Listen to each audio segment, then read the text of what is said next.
জি ma'am, ভালো আছি আলহামদুলিল্লাহ। আপনি কেমন আছেন? ভালো আছি। ওয়ালাইকুম ম্যাডাম। ওয়ালাইকুম আসসালাম।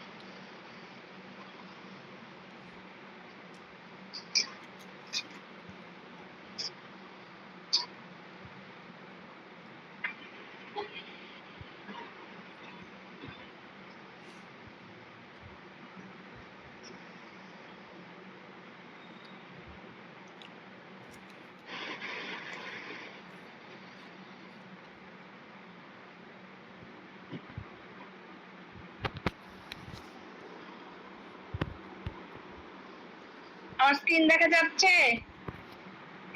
জি স্যার, দেখা যাচ্ছে। জি দেখা যাচ্ছে। জি ম্যাম। জি ম্যাম, দেখা যাচ্ছে। জি ম্যাম, দেখা যাচ্ছে।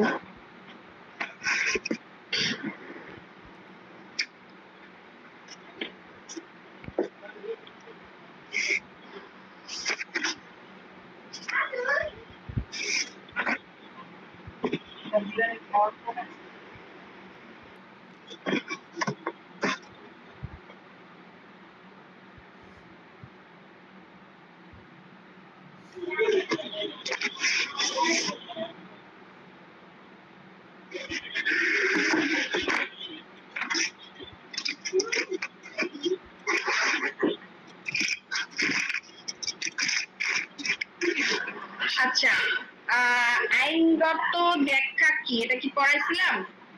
না ম্যাম, এটা আজকে পড়ানো হবে। এটা আজকে পড়ানো কথা স্যার।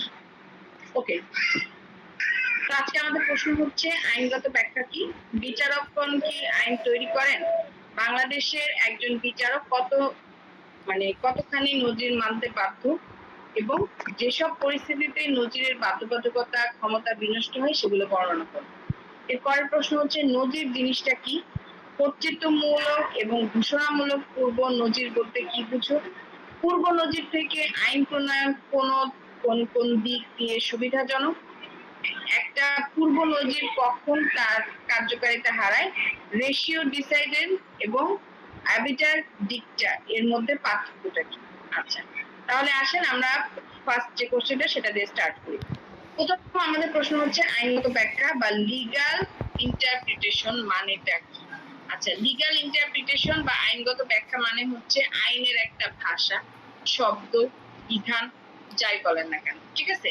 অর্থাৎ আইনের এমন কোন শব্দ বা বিধান অথবা ব্যাখ্যা যার মাধ্যমে আইনের যে প্রক্রিয়া সেই প্রক্রিয়াটা সম্পর্কে জানা যায় এবং আইনের বাস্তব জীবনে কতখানি আপনার প্রয়োগ করা যায় সেই বিষয় সম্পর্কে সঠিক ধারণা বা জ্ঞান করা যায়। এটাই হচ্ছে লিগ্যাল ইন্টারপ্রিটেশন। এরপর হচ্ছে এই যে আইনগত ব্যাখ্যা গুলোর কথা বলা হয়েছে, এই আইনগত ব্যাখ্যাগুলো আসলে মূলত কিভাবে তৈরি হয়, এর উদ্দেশ্য কি, এর প্রয়োজনীয়তাটা কতটুকু, এই যে বিষয়গুলো এগুলাই হচ্ছে আইনগত ব্যাখ্যার মূল বৈশিষ্ট্য। এর উদ্দেশ্য আইনের মূল উদ্দেশ্য বোঝা এবং সেটা কিভাবে বাস্তবে প্রযোজ্য হবে সেটা নির্ধারণ করাই হচ্ছে আইনগত ব্যাখ্যার মূল লক্ষ্য। ওকে, আচ্ছা, অনেক সময় আইন এমন ভাবে দেখা থাকে যে আপনার তার বিভিন্ন ব্যাখ্যা সম্ভব হয়, আবার কখনো কখনো সকল ব্যাখ্যা করা সম্ভব হয় না। অর্থাৎ আইনের যে মূল উদ্দেশ্য, এই উদ্দেশ্যটা হচ্ছে আইনটাকে ভালো মতো বোঝা এবং বাস্তব প্রয়োজনে সেটা কিভাবে প্রয়োগ করা হয় বা ব্যবহার করা হয় সেটা নির্ধারণ করা এর মূল উদ্দেশ্য। অনেক সময় এমন কিছু বিষয় লেখা থাকে আইনের মধ্যে যেটা নাকি ব্যাখ্যাটা সঠিকভাবে উল্লেখ করা থাকে না, যার ফলশ্রুতিতে এক এক পার্সন বা এক এক আইনবিদ এক এক ভাবে যে সেই জিনিসটাকে ব্যাখ্যা করে থাকে, ঠিক আছে? তো আদালত এবং আইনগণ আইনের যে প্রকৃত উদ্দেশ্য বা প্রয়োগ এটা কিরকম হবে, বাস্তব জীবনে এর প্রয়োজনীয়তাটা কতটুকু ভাবে ব্যবহার করা যায় বা করবে, এই জিনিসগুলা নির্ধারণ করে থাকে। এটাই হচ্ছে মূলত আইনের উদ্দেশ্য। আচ্ছা, তাহলে প্রয়োজনীয়তাগুলো কি একটু দেখি। আইনের ভাষা সবসময় পরিষ্কার এবং নির্ভুল হয় না, কিছু শব্দ অর্থবোধক থাকতে পারে, আবার কিছু ক্ষেত্রে নিশ্চয়তা তৈরি হতে পারে। এসব সমস্যার সমাধান করতেই ব্যাখ্যার প্রয়োজন। কি বলা হয়েছে, আইনের যে ভাষা এটা সবসময় পরিষ্কার পরিচ্ছন্ন বা দুইটাই হয় না। কিছু কিছু ক্ষেত্রে এগুলো যেমন অর্থবোধক হতে পারে, ঠিক তেমনি অনিশ্চয়তা এর মধ্যে থাকতে পারে। বুঝতে পারছেন?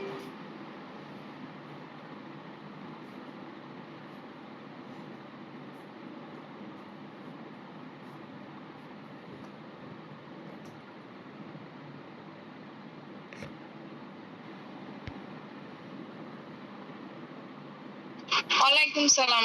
আমার নেট চলে গেছিল। আচ্ছা, আবার শুরু করতেছি, সমস্যা নেই।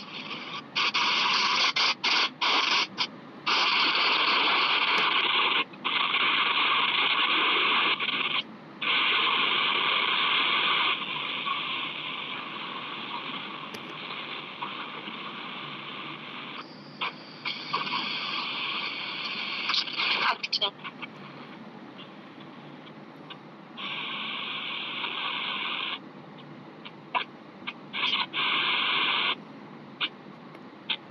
কথা হচ্ছে এই যে বললাম, এই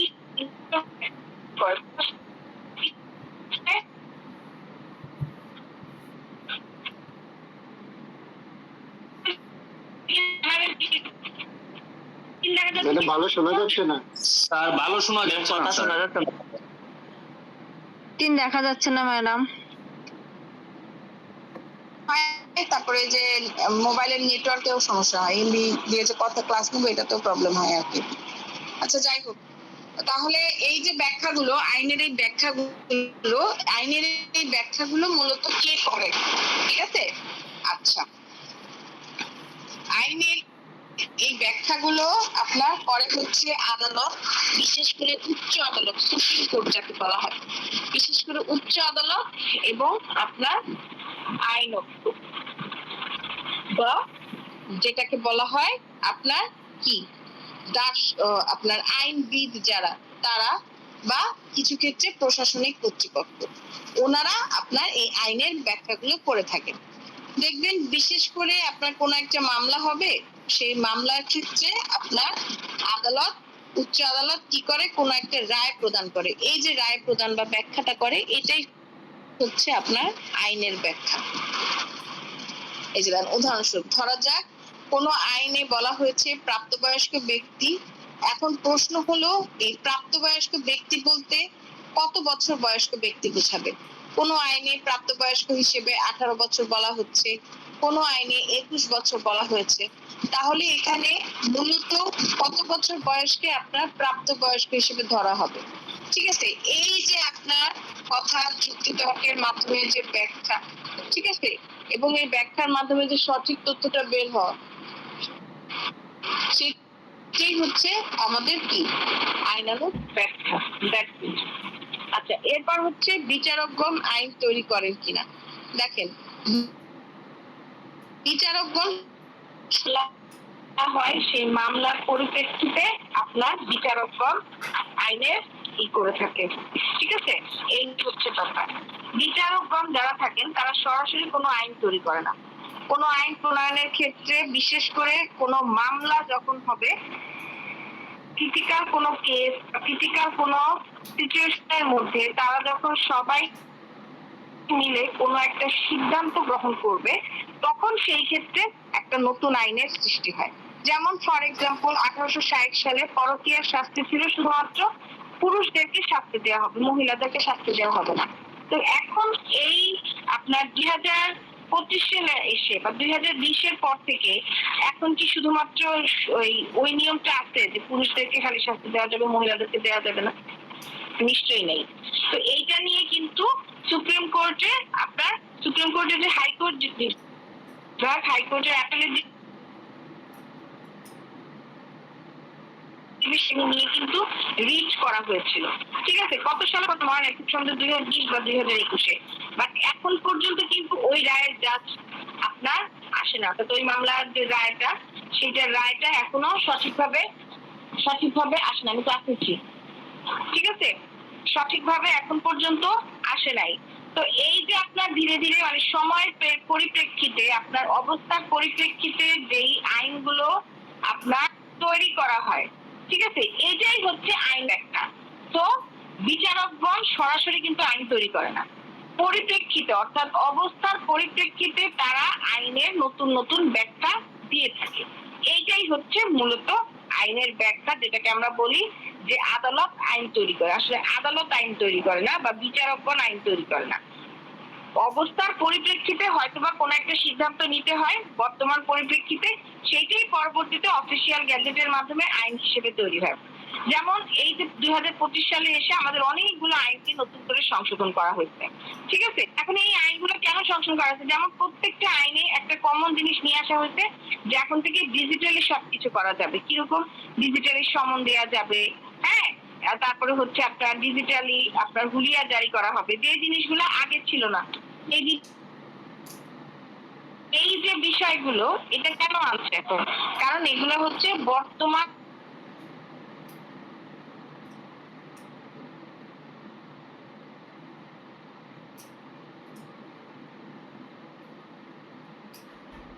সময়তে এই আইনগুলো তৈরি করতে, এগুলো বিরকম তৈরি করে নাই। আপনার কি করা হয়েছে যে অবস্থার সিচুয়েশনটা থাকে, অর্থাৎ সিচুয়েশনের উপর ভিত্তি করে এই আইনগুলো তৈরি হয়, যেটা পরবর্তীতে আপনার অফিসিয়াল গেজেটের মাধ্যমে প্রকাশিত হয়। এবার বুঝতে পারছেন বিষয়টা? এবং এই যে প্রক্রিয়াটাকেই বলা হচ্ছে আপনার বিচারিক নজির বা জুডিশিয়াল প্রেসিডেন্ট, যেটাই বলেন না কেন, বুঝছেন? এবং এই প্রক্রিয়াটা আবার আপনার জাজ মেড ল হিসেবেও প্রমাণ পায়। হ্যাঁ, কথা শুনতে পাচ্ছেন না? আবার কি আমি বেরিয়ে গেলাম নাকি? কথা শুনতে পান না আমার? না ম্যাম, কথা শোনা যাচ্ছে স্যার, শোনা যাচ্ছে। নেটের প্রবলেম কেন? ম্যাম শোনা যাচ্ছে ম্যাম। জি আচ্ছা, শোনা না গেলে আমাকে জানাবেন, কারণ আমি তো আমার মতো ক্লাস নিয়েই যাচ্ছি, পরে দেখা যাবে যে আপনারা কিছুই শোনেন। আচ্ছা, তাহলে এই যে বিষয়টা আমি ব্যাখ্যা করলাম আপনাদের কাছে, এইটাই হচ্ছে আমাদের কি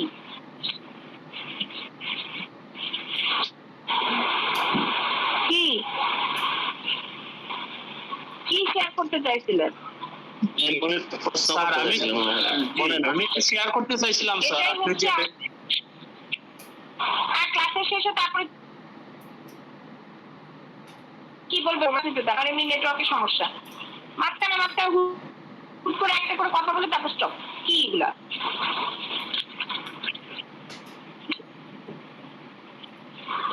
কি শেয়ার করতে চাচ্ছিলেন বলেন? জি স্যার, আমি বারবার ফোন নিচ্ছি স্যার।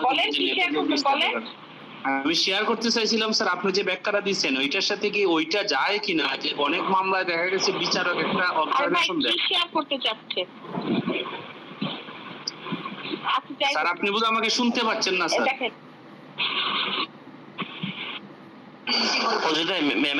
নেটওয়ার্কের সমস্যা, যেহেতু আজকাল কথা বললেন না। আপনার যখন নেটওয়ার্ক ঠিক হবে তখন কথা বলবেন প্লিজ, এখন আমাকে ক্লাসটা কন্টিনিউ করতে দাও।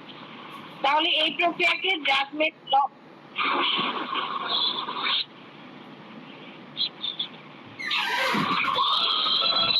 আমি কি বলবো? জি ম্যাম, জি ম্যাম, কন্টিনিউ প্লিজ। তাহলে এটাকে জাজমেন্ট ল বা কেস ল বলা হয়, ঠিক আছে।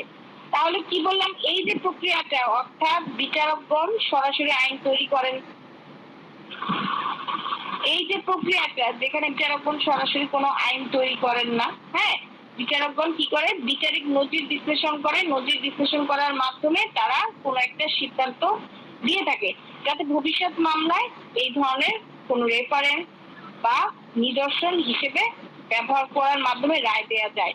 ওকে, তো এইটাকেই বলা হয়, এই যে প্রক্রিয়াটা, এইটাকেই বলা হয় জাজমেন্ট ল, ঠিক আছে। অর্থাৎ যেই ল গুলো, যেই আইনগুলো মূলত আদালতের ব্যাখ্যার মাধ্যমে তৈরি হয়, সেইটা হচ্ছে জাজমেন্ট ল বা কেস ল, ঠিক আছে। এবং এতে বিচারকগণ কি করে? কোনো আইনের ব্যাখ্যা বা ফাঁক পূরণ করে এমন একটা সিদ্ধান্ত দেয় যেটা কার্যত একটা নতুন আইনের নয়।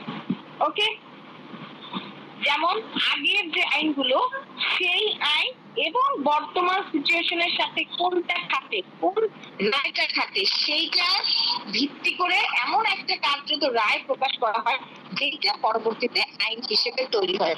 অফিসিয়াল গ্যাজেটের মাধ্যমে প্রমাণ প্রকাশিত না হইলেও বিচারকগণ কি করে, ওই পূর্ববর্তী যে মামলাটা, যেই মামলায় এই রায়টা আসছে, সেই রায়টাকে নিদর্শন হিসেবে আপনার সামনের দিকে আগায় যেতে থাকে এবং পরবর্তীতে এটা অফিসিয়াল গ্যাজেটের মাধ্যমে প্রকাশিত হয়ে একটা আইন তৈরি হয়। তাহলে এই যে প্রক্রিয়াটা, এই প্রক্রিয়াটাকে বলা হয় জাজমেন্ট ল অথবা কেস ল বা জুডিশিয়াল, যেটাই বলেন না কেন। তাহলে বোঝা গেছে বিষয়টা? হ্যাঁ, জাজমেন্ট ল জিনিসটা কি বুঝতে পারছেন? জি স্যার। আচ্ছা, আশা করি বুঝতে পারছেন। উদাহরণস্বরূপ দেখেন, যদি কোনো নতুন প্রযুক্তি বা পরিস্থিতির জন্য সুস্পষ্ট আইন না থাকে, তাহলে আদালত সিদ্ধান্ত দিয়ে সেটার জন্য একটা নীতি তৈরি করতে পারে। এই সিদ্ধান্ত পরবর্তী এখন মানে বিষয়টা হচ্ছে যে ধরেন নতুন আমাদের বর্তমানে যে প্রযুক্তিগত উন্নয়ন হচ্ছে, হ্যাঁ, এই প্রযুক্তির মাধ্যমে কিন্তু এখন মানে অনেক কিছু খুব সহজে এগুলো সাবমিট করা সম্ভব, এখন বের করা সম্ভব। তাহলে এই যে বিষয়গুলো, এই বিষয়গুলো আপনার নতুন করে এখানে যুক্ত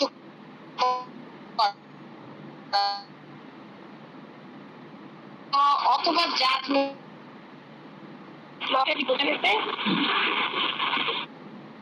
এখন কথা হচ্ছে আপনার এই যে নজির, এই নজিরের যে বাধ্যবাধকতা, অর্থাৎ বাংলাদেশের প্রেক্ষাপটে এর বাধ্যবাধকতা কতটুকু। দেখেন, নজির বলতে পূর্ববর্তী কোনো মামলার উচ্চ আদালতের দেয়া রায় অথবা সিদ্ধান্তকে বলা হয়, যেটা নাকি ভবিষ্যতে কোনো মামলার ক্ষেত্রে প্রয়োগ করা হয়। অর্থাৎ এটাকে বলা হয় আপনার কি, এটাকে বলা হচ্ছে আপনার স্টিয়ারিং ডিজিজ। অর্থাৎ এটা এমন একটা নীতির অংশ যার মাধ্যমে আপনার পূর্ববর্তী সিদ্ধান্ত অনুযায়ী চলতে থাকে পরবর্তী ভবিষ্যৎ যে মামলাগুলো। ধরেন পূর্বে, এখন মনে করেন আদালতের যে মানে একটা আলোচিত একটা মামলা, সেই আলোচিত মামলায় ধরেন পূর্ববর্তী ল গুলো, অর্থাৎ অতি প্রচলিত যে ল গুলো, যেগুলো লিখিত ল, সেই ল এর সাথে বর্তমান সময়ের প্রেক্ষাপটের উপর ভিত্তি করে আদালত এমন একটা নতুন সিদ্ধান্ত দিল যেটা নাকি ধরনের কেস বা এই ধরনের মামলা চলমান অবস্থায় থাকবে, সেইগুলোকে আপনার কি করবে,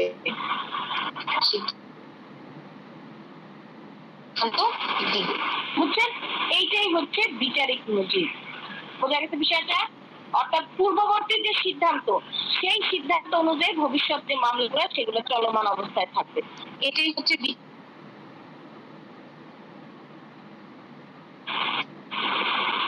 আচ্ছা, এখন কথা হচ্ছে এই যে নজির, এই নজির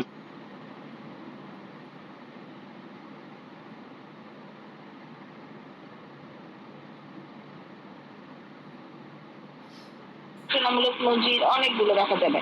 তাহলে এখন আমরা অল্প অল্প মূলক নজির জিনিসটা, বাধ্যতামূলক নজির এমন যেই ক্ষেত্রে আপনার নিম্ন আদালতের জন্য এটা সবচেয়ে বেশি অনুসরণ। কিরকম? সুপ্রিম কোর্টের আপিল বিভাগ যদি কোনো রায় প্রদান করতে, অর্থাৎ বাংলাদেশ সংবিধানের 111 অনুচ্ছেদ অনুযায়ী বলা হচ্ছে আপিল বিভাগের রায় হাইকোর্ট বিভাগ এবং নিম্ন আদালতের জন্য বাধ্যতামূলক, এবং হাইকোর্ট বিভাগের বৃহত্তর বেঞ্চের রায় একক এবং ছোট বেঞ্চের জন্য বাধ্যতামূলক। অর্থাৎ ধরেন উচ্চ আদালতে যদি কোনো একটা মামলার রায় বা সিদ্ধান্ত নেওয়া হয় নতুন আইনের মাধ্যমে বা নতুন ভাবে পুরানো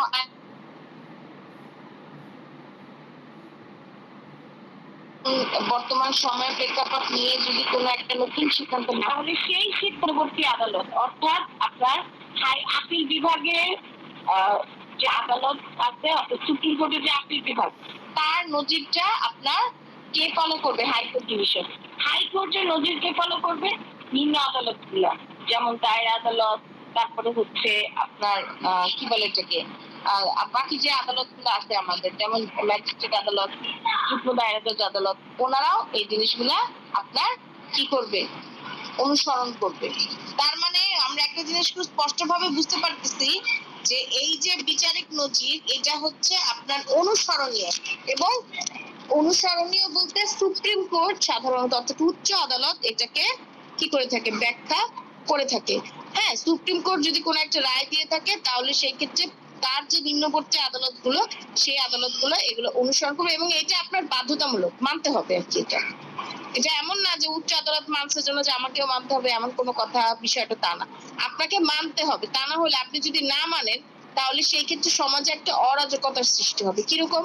তখন ক্লায়েন্টরা বা মক্কেলরা বলা শুরু করবে যে উচ্চ আদালতে এই সিদ্ধান্ত দিচ্ছে, নিম্ন আদালত, দায়ের আদালতে এই সিদ্ধান্ত দিচ্ছে, ম্যাজিস্ট্রেট আদালতে এরকম সিদ্ধান্ত দিল। এরকম মানে এক এক আদালত যদি এক এক সিদ্ধান্ত দিতে থাকে তাহলে সেই ক্ষেত্রে একটা কনফ্লিক্ট অ্যারাইজ হবে সবার মধ্যে। বুঝতে পারছেন? হ্যাঁ, জি আচ্ছা। স্যার। আরেকটা হচ্ছে প্ররোচনামূলক নজির। এটা কি? এটা আপনার খুব একটা বাধ্যতামূলক না। আচ্ছা, এটা কিন্তু বাধ্যতামূলক নজির ছিল, কিন্তু এই প্ররোচনামূলক নজিরটা কোনো বাধ্যতামূলক না। তবে এটা বাধ্যতামূলক না হলেও বিচারক অনুপ্রাণিত হয়ে তা অনুসরণ করতে পারে। ঠিক আছে, হাইকোর্ট বিভাগ একক বেঞ্চে রায় ঘোষণা করতে পারে। তারপরে হচ্ছে অন্য দেশ, বিভিন্ন দেশ যেমন ভারত, ইংল্যান্ড, হ্যাঁ, এর আদালতেও রায় হতে পারে।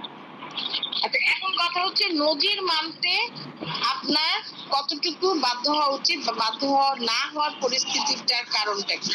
দেখেন, কিছু উল্লেখযোগ্য বিষয়বস্তু থাকে যে বা পরিস্থিতি থাকে যেই ক্ষেত্রে আপনার নজিরের বাধ্যতামূলকতা কমে যায়। কিরকম?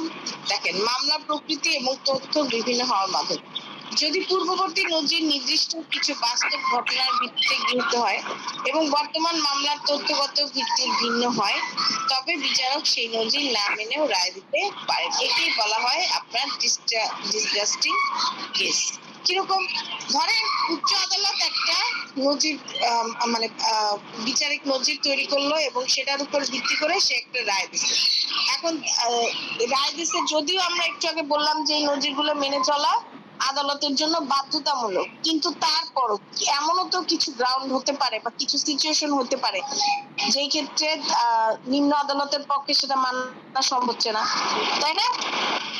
এখন সম্ভব হচ্ছে না তাই বলে যে নিম্ন আদালতকে বাধ্য করতে হবে যে না আমাকে মানতে হবে, বিষয়টা তো তা না। হ্যাঁ, বাধ্যতামূলক মানতে হবে বলা হয়েছে, কিন্তু আপনার ন্যায় বিচারের সাথে আপনাকে প্রয়োজনের অতিরিক্ত কোনো কিছুই করা যাবে না। ঠিক আছে, যদি বিষয়টা এমন হয় যে এখানে যদি আপনি নজির যে দেওয়া হয়েছে সেটা যদি আপনি মানেন, হ্যাঁ, এবং সেই অনুযায়ী যদি আপনিও রায় দিয়ে থাকেন, তাহলে সেই ক্ষেত্রে হয়তো বা নির্দোষ ব্যক্তি ক্ষতিগ্রস্ত হবে। ঠিক আছে,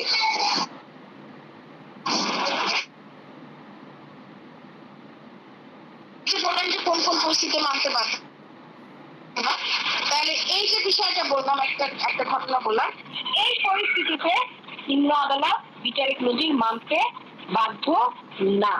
বুঝতে পারছেন বিষয়টা? আচ্ছা, এরপর হচ্ছে নজিরের আইনগত ত্রুটি। আচ্ছা, যদি কোনো আরেকটা বিষয় একটু বলে নেই করে। আচ্ছা, যদিও এখানে মানে মানতে বাধ্য না, ভালো কথা, কিন্তু কেন মানবে না, হ্যাঁ, কোন গ্রাউন্ডে সে এই সিদ্ধান্তটা নিল, উচ্চ আদালতের সিদ্ধান্ত সে মানলো না, সেটার ব্যাখ্যাও কিন্তু আপনার উল্লেখ করে দিতে হবে। বুঝতে পারছেন? এই হচ্ছে ব্যাপার। আচ্ছা, এরপর হচ্ছে নজিরের আইনগত ত্রুটি। যদি কোনো পূর্ববর্তী রায়ে আইন ব্যাখ্যা বা প্রয়োগ থাকে তাহলে বিচারক সেই নজির মানতে বাধ্য নন। আচ্ছা, যদি কোনো পূর্ববর্তী রায়, আচ্ছা ধরেন পূর্ববর্তী রায়ে কোনো এমন কোনো ব্যাখ্যা দেওয়া হয়েছিল যেটা নাকি পরবর্তী মানে কোন একটা মামলার আসার আগ দিয়ে সেটা আপনার পরিবর্তন করে দেওয়া হয়েছে, অর্থাৎ নতুন আইন যুক্ত করা হয়েছে, বা যেই আইনের উপর ভিত্তি করে আপনার সিদ্ধান্তটা দেওয়া হয়েছিল, হ্যাঁ, এবং সবাইকে আপনার বাধ্যতামূলক করা হয়েছিল এই রায়টা মানতে, সেটা হয়তোবা আপনার বর্তমানে উচ্চ করে দেওয়া হয়েছে বা বাতিল করে দেওয়া হয়েছে সেই আইনটা। তাহলে যে ক্ষেত্রে আপনার আইন নাই, বাতিল আইন, সেক্ষেত্রে আপনি নিশ্চয়ই ওই পূর্ববর্তী মামলায় এই রায় দিছিল জন্য সেইটার উপর ভিত্তি করে আপনি রায় দিবেন না, তাই না? অর্থাৎ একটা বাতিল আইনের উপর তো আপনি কোনো ন্যায় বিচার করতে পারতেছেন না, পারতেছেন না। আবার তার মানে এই ফয়জাল চুপ করো।